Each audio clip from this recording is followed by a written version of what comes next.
Hi, I'm Sahitya Pandri, Product Manager with Amazon QuickSight. Today, I'm going to do a demo on a new feature on QuickSight called Custom Tooltips. Custom Tooltips enable readers to get additional insights from visuals within QuickSight dashboards by providing more context through dimensions and metrics added beyond those that are already available on the visual. Dashboard authors can simply configure these tooltips, sort the display order, and also customize field names within the tooltip. In this demo, I'll walk through how authors can turn a tooltip on and off, how they can switch from basic to detailed tooltips, how additional data points can be added to tooltips, and finally show how these turn up on visuals. For example, on the bar chart here that shows profit by time, on hovering over each bar, beyond just seeing profit, I can also see other metrics and dimensions like discount, quantity, category, and sales. Now, how to add these to the chart? Let's take a look. So let's go with the pie chart here, which does not have any tooltips at the moment. It only has the basic tooltips that are added and are part of the visual. Now to add tooltips, let's go to the visual settings, scroll all the way down to tooltips, and this gives a bunch of options. For example, turning a tooltip on and off lets you decide if you want your readers to see a tooltip when you hover over the chart.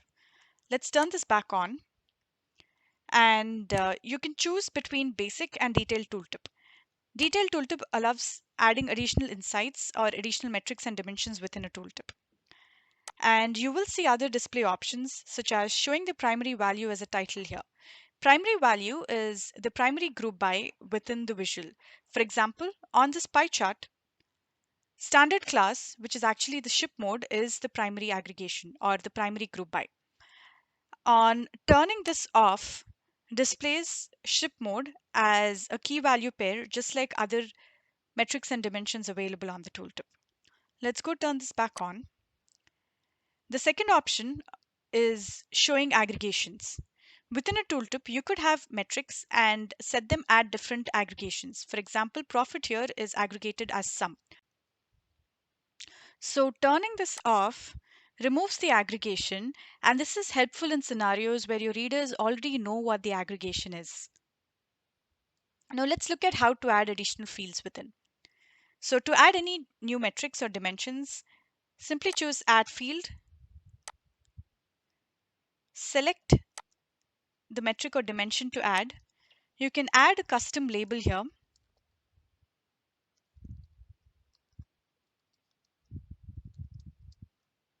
and choose the aggregation.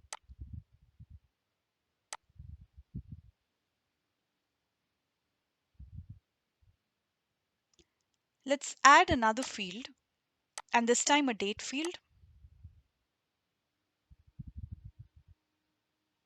ship date.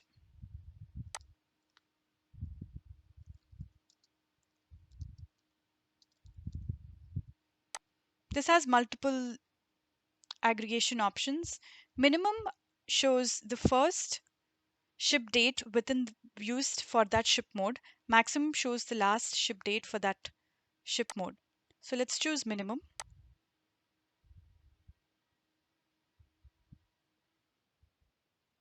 There you go.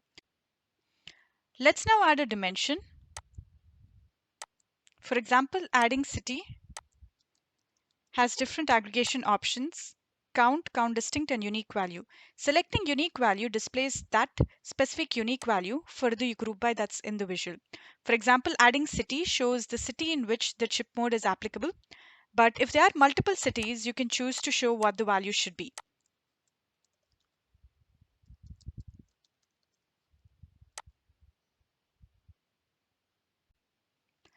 Beyond adding additional metrics and dimensions within a tooltip, we can choose to edit how existing tooltip fields appear. For example, I can choose to show and hide the mode. I can choose to edit the label on profit,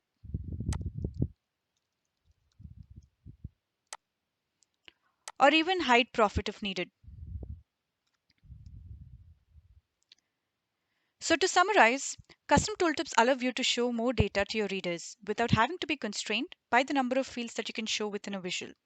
You can add up to 10 additional fields within these tooltips, and these could be dimensions, metrics, and date fields. That's all for this video. Thank you for watching.